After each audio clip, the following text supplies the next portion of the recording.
Hello guys welcome to my channel. ఈరోజు మీకు 2025లో release అయిన 'ఐడెంటిటీ' అనే సస్పెన్స్ థ్రిల్లర్ మూవీని ఎక్స్‌ప్లెయిన్ చేయబోతున్నాను. ఈ మూవీ అయితే చాలా ఇంట్రెస్ట్‌గా ఉంటుంది. సో, ఈ వీడియోని స్కిప్ చేయకుండా చూడండి. మీరు ఈ మూవీ చూడాలనుకుంటే జీ5లో స్ట్రీమ్ అవుతుంది, చూసేయండి. ఈ వీడియో గనుక మీకు నచ్చితే నా ఛానల్‌ని సబ్స్క్రైబ్ చేసుకోండి. ఇంకెందుకు ఆలస్యం, let's start our video. Movie స్టార్టింగ్లో హరాన్ అనే పిల్లవాడు బుక్స్ అరేంజ్ చేస్తూ కనిపిస్తాడు. కానీ ఆ పిల్లవాడికి ఇంగ్లీష్ చదవటం రాదు. అయినా సరే ఒక ఆర్డర్ వైజ్గా అరేంజ్ చేస్తూ ఉంటాడు. కట్ చేసి హరాన్ వాళ్ళ అమ్మకి యాక్సిడెంట్ అయి ఉంటుంది. అప్పుడే హరాన్ వాళ్ళ అంకుల్ లేడీ డాక్టర్తో ఇలా అంటాడు. హరాన్ అమ్మ పేరు స్మిత. ఆవిడ పోలీస్ కేస్ ఆర్టిస్ట్. స్మిత వాళ్ళ భర్త ఒక పోలీస్ ఆఫీసర్. స్మిత భర్త స్మితని ఎప్పుడూ టార్చర్ చేస్తూ ఉంటాడు. స్మిత అది సహించలేక డైవర్స్ కి అప్లై చేస్తుంది. కోర్టు డైవర్స్ ఇచ్చింది కానీ దేవిక అనే పెద్ద అమ్మాయిని స్మిత దగ్గర హరాన్ని భర్త దగ్గర అప్పగిస్తుంది. కొన్ని రోజుల తర్వాత స్మిత మళ్ళీ పెళ్లి చేసుకుంటుంది. స్మితకు మరొక అమ్మాయి పుడుతుంది. అమ్మాయి పేరు నీరజ. కానీ హరాన్ వాళ్ళ నాన్న పెట్టే టార్చర్ వల్ల హరాన్ ఏ పని చేసినా పర్ఫెక్ట్ గా చేయాలనే మైండ్ సెట్ లో ఉంటాడు. అదే మనకు మూవీ స్టార్టింగ్ లో కనిపిస్తుంది. ఒక అమ్మాయి టెల్ రూమ్ యూస్ చేస్తున్న టైంలో ఫోన్ వీడియో రికార్డింగ్లో ఉండటం చూస్తుంది. ఆ విషయం అక్కడి స్టాఫ్ అమర్తో చెప్తుంది. అమర్ ఆ ఫోన్ తీసుకొని చెక్ చేస్తూ ఉంటాడు. అమ్మాయి బ్లాక్ టీ షర్ట్ వాడిపై అనుమానంగా ఉండి అమర్తో చెప్తుంది. అమర్ వాడి దగ్గరికి వెళ్తూ ఉండగా వాడు ఆ ఫోన్ తీసుకొని పారిపోతాడు. తర్వాత మనకు తెలుస్తుంది అమర్ వీడు ఒకటే అని. ఈ అమరైన వాడు అమ్మాయిలను వీడియో తీసి వాళ్ళని బ్లాక్మెయిల్ చేస్తూ ఉంటాడు. అలాగే ఆ అమ్మాయి ఎఫ్బీ ప్రొఫైల్ని కనుక్కొని నకుల్ అనే వాడికి పంపిస్తాడు. అరే నకుల్, నీకు ఎఫ్బీ ప్రొఫైల్ పంపించాను, నాకు అమ్మాయి పూర్తి వివరాలు కావాలని అంటాడు. ముందు నకుల్ నేను చేయను అని చెప్పిన అమర్ వల్ల ఆ పని చేయాల్సి వస్తుంది. అప్పుడే ఆ అమ్మాయి పోలీస్ స్టేషన్ నుండి బయటకు వస్తుంది. అమర్ అక్కడికి వచ్చి అమ్మాయి వీడియోని ఆమెకు చూపిస్తాడు. నాకు 3 లక్షలు కావాలని అంటాడు. ఆమె ఏటీఎం నుండి కొద్దిగా అమౌంట్ డ్రా చేసేస్తుంది. మిగతా డబ్బులు నాకు రేపు మధ్యాహ్నం ఇవ్వాలని అంటాడు. అమర్ ఆమెను వదిలేసి ఇంకెవరినో కూడా డబ్బులు డిమాండ్ చేస్తూ ఉంటాడు. కట్ చేస్తే అమర్ ఉండే ప్లేస్ లో ఎవరో ఒక అన్నోన్ పర్సన్ వచ్చి అమర్ని కొట్టి అమర్ పై పెట్రోల్ పోసి ఆ ప్లేస్ మొత్తం నిప్పంటించేసి వెళ్ళిపోతాడు. ఒక పోలీస్ ఆఫీసర్ దినేష్ అనే ఆఫీసర్ తో ఫోన్ లో మాట్లాడుతూ పూర్తిగా కాలిపోయిన శవం మనకు కేరళ తమిళనాడు బోర్డర్ మధ్యలో దొరికిందని, ఈ కేసు తమిళనాడు పోలీసు వాళ్ళు తీసుకున్నారని, ప్రస్తుతానికి అక్కడ దొరికిన ఎవిడెన్సెస్ ని బ్లాక్ లో పెట్టమని అంటాడు. బెంగళూరు నుండి ఎలెన్ జాకబ్ అనే పోలీస్ ఆఫీసర్ దినేష్ ని కలుస్తాడు. ఆ కేసుకి సంబంధించిన విట్నెస్ అమ్మాయి నా దగ్గర ఉంది. ఆమె ఆ ఇన్సిడెంట్ చూసి భయపడి వెళ్ళిపోతుంటే ఆమెను ఒక లారీ వచ్చి గుద్దేసింది. దాని వలన ఆమె తలకు దెబ్బ తగిలింది. ప్రజెంట్ ఇప్పుడు బాగానే ఉంది అని అంటాడు. ఆమెను పూర్తిగా ఇన్వెస్టిగేషన్ చేసి ఇది చేసింది ఎవరో కనుక్కుంటాను సార్ అని అంటాడు. కానీ నాకు ఒక సేఫ్ హౌస్ కావాలని అడుగుతాడు. సరే అని దినేష్ మా అపార్ట్మెంట్స్ కి రండి, అక్కడ ఒక ఫ్లాట్ ఖాళీగా ఉందని అంటాడు. ఆ అపార్ట్మెంట్స్ లోనే మన హీరో కూడా ఉంటాడు. హరణ్ కి జాబ్ ఉండదు. హరణ్ వాళ్ళ అమ్మలాగే ఒక స్కెచ్ ఆర్టిస్ట్. హరణ్ వాళ్ళ సిస్టర్స్ తో హ్యాపీగా లైఫ్ లీడ్ చేస్తూ ఉంటాడు. ఎలెన్ దినేష్ వాళ్ళ ఫ్లాట్స్ కి వస్తాడు. లిఫ్ట్ లో హరణ్ ఫ్యామిలీ ఎలెన్ వాళ్ళు పరిచయం అవుతారు. ఎలెన్ అలీషాతో నీకు సెక్యూరిటీగా కానిస్టేబుల్ ఉంటుంది, ఆమెతో జాగ్రత్త, నువ్వు ఎవరితో మాట్లాడొద్దు, ఎవరు అడిగినా నా సిస్టర్ అని చెప్పమంటాడు. తర్వాత రోజు దినేష్ వాళ్ళ స్కూటీ దొంగతనం జరగడం వల్ల అందరూ దినేష్ వాళ్ళ ఇంట్లో ఉంటారు. దినేష్ వాళ్ళ అబ్బాయి స్కెచ్ ఆర్టిస్ట్ తో దొంగ ఫేస్ ఆనవాళ్ళు చెప్తూ ఉంటాడు. ఆ స్కెచ్ ఆర్టిస్ట్ దొంగ చెవులను తప్పుగా గీస్తాడు. హరణ్ మీరు గీస్తుంది తప్పు అని, ఆ అబ్బాయి చెప్పిన చెవులు కామిక్స్ బొమ్మలకి తప్ప మనుషులకు ఉండవని అంటాడు. నాకు తెలిసి దినేష్ సార్ మీ అబ్బాయి దొంగను చూడలేదు, ఎవరో చూశారు, ఎవరని అబ్బాయిని అడుగుతాడు. మా చెల్లి చూసిందని అంటాడు. సరే అని హరణ్ ఆ పాపను అడిగి బొమ్మ గీయడం స్టార్ట్ చేస్తాడు. బొమ్మ గీయడం పూర్తయిన తర్వాత వీడే దొంగ అని చెబుతుంది. అది చూసిన హెలెన్ షాక్ అవుతాడు. అదే రోజు రాత్రి హెలెన్ హరణ్ను కలిసి నాకు ఒక హెల్ప్ కావాలని అంటాడు. ఎలిసా గురించి చెప్పి అమర్ని చంపిన హంతకుడి స్కెచ్ గీయమని అంటాడు. సరే సార్ నా కేస్ డీటెయిల్స్ పూర్తిగా చెప్పండి అని అంటాడు. సారీ హరణ్, అవి చెప్పడం కుదరదు అని హెలెన్ అంటాడు. సరే అని తర్వాత రోజు ఎలిసా చెప్పే ఆనవాళ్లతో హరణ్ స్కెచ్ గీయడం స్టార్ట్ చేస్తాడు. హరణ్ కి అనుమానం వచ్చి స్కెచ్ మధ్యలోనే ఎలిసాని రూమ్ లోకి వెళ్ళమంటాడు. హరణ్ ఆ స్కెచ్ ని ఎలెన్ కు చూపిస్తాడు. ఆ స్కెచ్ లో ఉంది ఎవరో కాదు, హరణ్. అది చూసి ఎలెన్ షాక్ అవుతాడు. ఎదురుగా నేనే ఉన్నప్పుడు నన్ను చూపించాలి గాని స్కెచ్ గీపించడం ఏమిటని అని అంటాడు. ఎలిసాకి యాక్సిడెంట్ అయిందన్నారుగా, దాని వల్లనో ఏమో ప్రెజెంట్ క్లారిటీగా లేదు తను, తనకి రెస్ట్ ఇవ్వండి, కొద్ది రోజుల తర్వాత ఆ క్రైమ్ సీన్ కి వెళ్ళి అక్కడ స్కెచ్ గీయడానికి ట్రై చేద్దాం. సరే అని ఒకరోజు ముగ్గురు కలిసి ఆ క్రైమ్ సీన్ దగ్గరికి బయలుదేరతారు. ఆ ప్లేస్ ఎక్కడో తెలియదు కాబట్టి హరణ్ ఎలిసాతో ఆ రోజు అసలు ఏం జరిగిందని అడుగుతాడు. ఎలిసా నాకు ఆ రోజు ఫోన్ కాల్ వస్తే బెంగళూరుకు బయలుదేరి వచ్చానని, సముద్ర సిల్క్ అనే పాత బిల్డింగ్ దగ్గర ఆ కిల్లని చూశానని అంటుంది. అది విన్న హరణ్ షాక్ అవుతాడు. ఎందుకంటే అమర్ని చంపింది హరణే కాబట్టి. సరే అని హరణ్ స్కెచ్ గీయడం స్టార్ట్ చేస్తాడు. ఎలిసా కూడా కిల్లర్ ఆనవాళ్ళు చెప్తుంది. స్కెచ్ గీయడం పూర్తయిన తర్వాత ఎలెన్ కి చూపిస్తాడు. కానీ హరణ్ తన ఫేస్ కాకుండా వేరే స్కెచ్ గీస్తాడు. హెలెన్ సార్ ఈ స్కెచ్ ను ఎలిసాకు చూపించొద్దు, తను కన్ఫ్యూజన్ అయ్యే ఛాన్స్ ఉంది అని అంటాడు. హెలెన్ హరణ్ మాట వినకుండా ఎలిసాకు చూపిస్తాడు. ఎలిసా ఆ స్కెచ్ ని చూసి వీడే కిల్లర్ అంటుంది. హరణ్ అది చూసి ఏంటి ఈ అమ్మాయి ఇలా అంటుంది అని అనుకుంటాడు. ఆ రోజు నైట్ వాళ్ళు ఫ్లాట్స్‌కి వచ్చేస్తారు. దేవిక ఎలిసాను పలకరిస్తుంది. కానీ ఎలిసా కొత్త వాళ్ళని చూసినట్టు చూస్తుంది. దేవిక ఎలన్‌తో లేడీ కానిస్టేబుల్‌కి పెయిన్స్ వస్తే హాస్పిటల్‌లో అడ్మిట్ చేశాము. మేము ఇప్పుడు అక్కడికే వెళ్తున్నాము. మమ్మల్ని ఫాలో అవ్వండి అని అంటుంది. హరెన్ ఏంటి ఎలిసా ఎదురుగా నేనున్నా ఎందుకు గుర్తుపట్టట్లేదని ఆలోచిస్తూ ఒక సిగ్నల్ జామర్ తయారు చేసి పిల్లి మెడలు వేసి ఎలిసా ఫ్లాట్‌లోకి పంపిస్తాడు. పిల్లి అరుపుల వల్ల ఎలిసా నిద్రలేస్తుంది. ఎలిసా వాటర్ తాగడానికి వెళ్తుంది. బయట నుంచి ఎవరో ఎలిసా ఉన్న flat main door lock open చేయడానికి చూస్తుంది. హరన్ ఆ లాక్ ఓపెన్ చేస్తూ కనిపిస్తాడు. అప్పుడే డాక్టర్ పిల్లిని వెతుక్కుంటూ అక్కడికి వస్తాడు. ఏంటి హరన్ ఇక్కడ ఉన్నావు అని అడిగితే ఏదో శబ్దం వస్తే అందుకనే ఇక్కడికి వచ్చానని అంటాడు. ఇద్దరు కలిసి డోర్ ఓపెన్ చేస్తారు. ఎలిసా గన్ పట్టుకొని వీళ్ళకి ఎదురుగా ఉంటుంది. అప్పుడే ఎలెన్ కూడా అక్కడికి వస్తాడు. ఎలిసా నేను ఎలెన్ అంటాడు. అది విని ఎలిసా నార్మల్ అవుతుంది. అది చూసిన డాక్టర్ ఎలిసాతో నువ్వెందుకు మమ్మల్ని గుర్తుపట్టలేదని అంటాడు. సరే అని డాక్టర్ రజనీకాంత్ ఫోటో చూపించి ఎవరైనా అడుగుతాడు. ఎలిసా తెలీదు అని అంటుంది. అది విని ఇది సీరియస్ మ్యాటర్ అలన్ అని ఆయన అంటాడు. తర్వాత రోజు డాక్టర్ ఎలిషా బ్రెయిన్ స్కాన్ చేసి తనకి ఫేస్ బ్లైండ్నెస్ ఉంది, అందువల్లే తను మనల్ని గుర్తుపట్టట్లేదు అంటాడు. తనకి యాక్సిడెంట్ అవ్వడం వల్ల తలకు దెబ్బ తగిలి హ్యూమన్ ఫేస్ ని గుర్తుపట్టలేకపోతుందని అంటాడు. కానీ వస్తువులను వయసులను గుర్తుపట్టగలదు. ఈ ఫేస్ బ్లైండ్నెస్ ఉన్న విషయం ఎలిసాకు కూడా తెలియదు.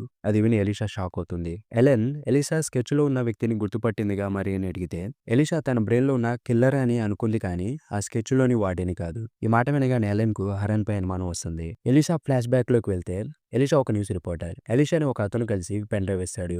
అందులో ఒక అమ్మాయి ఫోటో అండ్ ఇన్ఫర్మేషన్ ఉంటుంది. ఎలిషా ఆ అమ్మాయిని కలిసి నేను నీకు హెల్ప్ చేస్తాను, ఏం జరిగిందో చెప్పు అని అంటుంది. అమర్ తనని రేప్ చేసి వీడియో తీశాడని చెప్తుంది. ఎలిషా ఆ ఎవిడెన్స్ ను తన మేడంకి చెప్తుంది. ఇవి సరిపోవని నీకు ఇచ్చిన ఆ అన్నోన్ పర్సన్ కూడా కావాలని అంటుంది. ఎలిషా మళ్ళీ అతనిని కలుస్తుంది. వాడెవడో కాదు నకుల్ అని మనకు తెలుస్తుంది. ఎలిషా నకుల్తో ఈ ఇన్ఫర్మేషన్ సరిపోదు, నేను నిన్ను కూడా రివీల్ చేయాలని అంటుంది. కావాలంటే నా దగ్గర ఇంకో ఇన్ఫర్మేషన్ ఉందని అంటాడు నకుల్. ఎలిషా ఆ ఇన్ఫర్మేషన్ తీసుకొని ఎలెన్ అనే పోలీస్ ఆఫీసర్ని కలుస్తుంది. అమర్ గురించి పూర్తి వివరాలు ఎలెన్కి చెప్తుంది. తర్వాత సీన్లో ఎలిషా మేడం ఫోన్ చేసి సరే ఆ న్యూస్ కవర్ చేద్దాం, కానీ కొన్ని ఒరిజినల్ క్లిప్స్ కావాలని అంటుంది. నకుల్ ఆల్రెడీ అమర్ అడ్రస్ ఎలిషాకి ఇచ్చి ఉంటాడు. ఎలిషా బెంగళూరుకి బయలుదేరి అమర్ ఉన్న ప్లేస్ కి వస్తుంది. అమర్కి ఒక అన్నోన్ పర్సన్ డబ్బులు ఇస్తూ కనిపిస్తాడు. ఎలిషా వాళ్ళను వీడియో తీసి తన మేడంకి సెండ్ చేస్తుంది. సిగ్నల్ లేపడం వల్ల ఆ వీడియో సెండ్ అవ్వదు. కాసేపటికి వేరే ఒక అన్నోన్ పర్సన్ అమర్ని కొట్టి అమర్పై పెట్రోల్ పోసి ఆ ప్లేస్ మొత్తం తగలబెట్టేస్తాడు.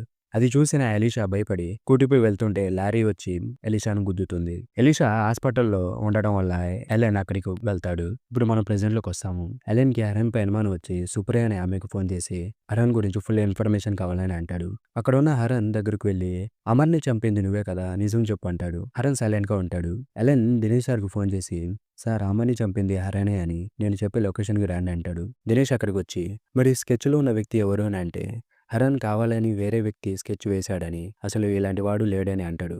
కాసేపటికి ఆ స్కెచ్లో ఉన్న అమీర్ అలీ అనే వ్యక్తి వాళ్ళ దగ్గరకు వచ్చి లొంగిపోతాడు. అది చూసి హెలెన్ షాక్ అయిపోతాడు. హరన్ సరే మరి మీకు కావలసిన వాడికి దొరికాడుగా, నేను వెళ్తానే అని అంటాడు. హరన్ ని హెలెన్ కలిసి అమర్ని అసలు ఎందుకు చంపావు అని అడుగుతాడు. అమర్తో పాటు ఒక హార్డ్ డ్రైవ్ కూడా ఉండాలి అని అడిగితే అది నాకు తెలియదు అని అంటాడు. హెలెన్ కి దినేష్ సార్ ఫోన్ చేస్తాడు. ఆ హార్డ్ డ్రైవ్ గురించి దినేష్ని అడుగుతాడు. అవును దొరికింది, అది లాకర్లో ఉందని అంటాడు. హెలెన్ నాకు ఆ హార్డ్ డ్రైవ్ కావాలని అడిగితే కోర్టు ఆర్డర్ లేకుండా ఇవ్వడం కుదరదని దినేష్ అంటాడు. హరన్ కి హెలెన్ పై అనుమానం వచ్చి మీరు నా కోసం కాదు హార్డ్ డ్రైవ్ కోసం వచ్చారని అడుగుతాడు. తర్వాత రోజు సుప్రియ హెలెన్ కు ఫోన్ చేసి హరన్ గురించి చెప్తుంది. దినేష్ కూడా హెలెన్ పై అనుమానం వచ్చి కర్ణాటక పోలీస్ వాళ్ళకి ఫోన్ చేసి హెలెన్ పోలీస్ జాబ్ నుండి తీసేశామని, మేము కూడా వాడిని వెతుకుతున్నామని అంటాడు. అది విని దినేష్ షాక్ అవుతాడు. ఇటువైపు హరన్ ఎలిషాతో తన చెల్లికి జరిగిన అన్యాయం గురించి చెప్తాడు. అమర్ అనేవాడు నీరజాని తన ఫ్రెండ్ ని కిడ్నాప్ చేసి బ్రూటల్ గా రేప్ చేశాడని, నీరజ అదే విషయం ఆలోచిస్తూ డిప్రెషన్లో ఉండిపోయిందని, అందుకనే బెంగళూరులో నేను చేసే జాబ్కి లాంగ్ లీవ్ పెట్టి ఇక్కడికి వచ్చామని అంటాడు. ఆ తర్వాత మెల్లగా నీరజ డిప్రెషన్ నుండి బయటపడుతున్న సమయంలో ఆ రోజు నీరజతో పాటు కిడ్నాప్ అయిన సకినా అలీ వాళ్ళ బ్రదర్ అన్సార్ అలీ మా ఇంటికి వచ్చాడు. అన్సార్ అలీ హరన్తో అమర్ అని వాడు ఫోన్ చేసి నీ సిస్టర్ వీడియో నా దగ్గర ఉంది అని డబ్బులు అడిగాడని చెప్తాడు. అన్సార్ అలీకి అమర్ ఉండే ప్లేస్ కూడా తెలుస్తుంది. అది విని హరన్ నీరజకు జరిగిన అన్యాయం గుర్తుకు వచ్చి అన్సార్ అలీతో కలిసి అమర్ ఉన్న ప్లేస్కి వెళ్ళి అమర్ని చంపేస్తాడు. ఇది తెలిసి అన్సార్ అలీ వాళ్ళ నాన్న అమీర్ అలీ హరన్ను కలిసి మా అబ్బాయి చేసిన తప్పుకి నేను శిక్ష అనుభవిస్తానని, ఆ అమర్ అనే వాడి కోసం ఎవరో ఒకరు వెతుక్కుంటూ వస్తారు అని, అలా వచ్చినప్పుడు ఈ కేసులో నేను లొంగిపోతానని అంటాడు. అప్పుడే హరన్ గురించి పూర్తిగా ఎలిషాకు తెలుస్తుంది. దినేష్ హరన్కు ఫోన్ చేసి ఎలెన్ గురించి చెప్తాడు. హరన్, సార్ హార్డ్ డ్రైవ్‌లో ఏముందో మనకు తెలియాలి అని అడుగుతాడు. కానీ అది లాకర్‌లో ఉంది. అది తీసుకురావడం కుదరదని అంటాడు. సార్ నన్ను నమ్మండి. హార్డ్ డ్రైవ్‌ని తీసుకురండి అని అంటాడు. ఎలీషాకు తెలిసిన నకుల్ అనే హ్యాకర్‌తో హార్డ్ డ్రైవ్‌ని ఓపెన్ చేపిద్దామని అంటాడు. సరే అని దినేష్ ఒప్పుకుంటాడు. ఎలీషా, హరన్ కలిసి దినేష్ దగ్గరికి బయలుదేరతారు. హరన్ నకుల్‌కి ఫోన్ చేసి మేము ఉండే లొకేషన్‌కి రమ్మని అంటాడు. ఇంతలో హెలెన్ కారుతో హరన్ కార్‌ని గుద్దుతాడు. ఇక చేస్ సీన్ స్టార్ట్ అవుతుంది. హరన్ ఎలీషాని ఒక ప్లేస్‌లో వదిలేసి నేను కాసేపట్లో రాకపోతే నువ్వు దినేష్ సార్‌ని కలవమని అంటాడు. ఎలీషాతో కలిసి దినేష్ దగ్గరికి బయలుదేరతారు. హరన్ గన్ తీసుకొని దినేష్‌ని షూట్ చేస్తాడు. దినేష్ అక్కడే చనిపోతాడు. హరన్ ఎలీషాని కూడా పాయింట్‌ఔట్ చేస్తాడు గానీ పారిపోమంటాడు. 2 డేస్ తర్వాత ఎలీషా డాక్టర్‌ని కలుస్తుంది. హరన్ దినేష్ సార్‌ని చంపాడని అంటుంది. కాసేపటికి నకుల్ అక్కడికొస్తాడు. నకుల్ ఎలీషాతో నేను ఆ రోజు అక్కడికి వచ్చాను. అతను దినేష్ సార్‌ని చంపడం చూసి అదిగాక మీతో పాటు హరన్ కూడా లేడని అంటాడు. అది విన్న ఎలీషా దినేష్ సార్‌ని చంపింది హరనే అని అంటుంది. హరన్ కూడా అక్కడికి వస్తాడు. డాక్టర్ ఎలీషాతో ఆ రోజు నువ్వు చూసింది హరన్‌ని కాదు అని, ఎలెన్ అని, నీకున్న ఫేస్ బ్లైండ్‌నెస్ ఎలెన్‌కి తెలుసు అని అంటాడు. ఆ రోజు ఎలెన్ హరన్‌ని షూట్ చేసి తన జాకెట్ వేసుకొని నీ దగ్గరకొచ్చాడు. అందువల్ల ఎలెన్‌ని హరన్ అనుకున్నావు. ఆ తర్వాత ఎలీషాకు పూర్తిగా అర్థమవుతుంది. ఎలెన్‌ని నేను నకుల్ ఫాలో అయ్యాము. ఎలెన్ మామూలు క్రిమినల్ కాదు. పెద్ద పెద్ద కేసుల్లో విట్నెస్‌గా ఉన్న వాళ్ళకి గవర్నమెంట్ వాళ్ళ ఐడెంటిటీ మార్చి వాళ్ళకి సెక్యూరిటీగా ఒక పోలీస్ ఆఫీసర్‌ని అరేంజ్ చేస్తుంది. అలాగే ఎలెన్ కూడా విట్నెస్ సెక్యూరిటీ ఆఫీసర్‌గా ఉంటాడు. కానీ ఎలెన్ విట్నెస్ ఐడెంటిటీని సుప్రియతో కలిసి క్రిమినల్స్‌కి ఎక్కువ డబ్బులకి అమ్మేస్తాడు.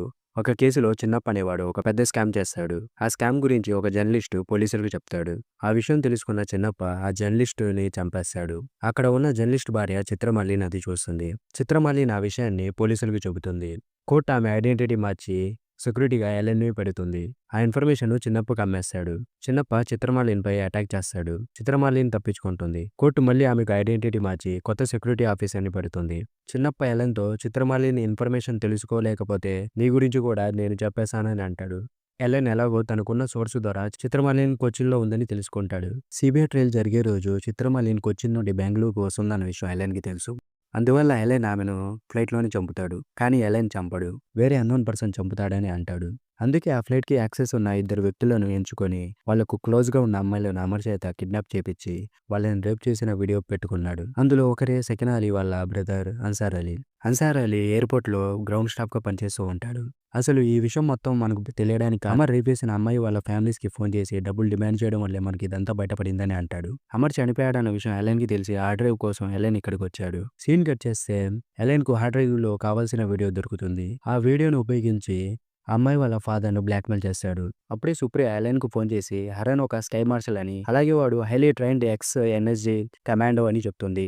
ప్రెజెంట్ స్కై మార్షల్‌గా ఉన్నాడని అంటుంది. ఈ విషయం తెలిసిన తర్వాత ఎలెన్‌కు ఆ సిటీ నుండి తప్పించుకోవడానికి హరన్ సిస్టర్స్‌ను బెదిరిస్తాడు. మరోవైపు హరన్ ఆ ఫ్లైట్ ఎక్కి ఆ కిల్లర్ ఎవరు అని వెతుకుతాడు. Nakul and Elisha airport outside ఉంటారు.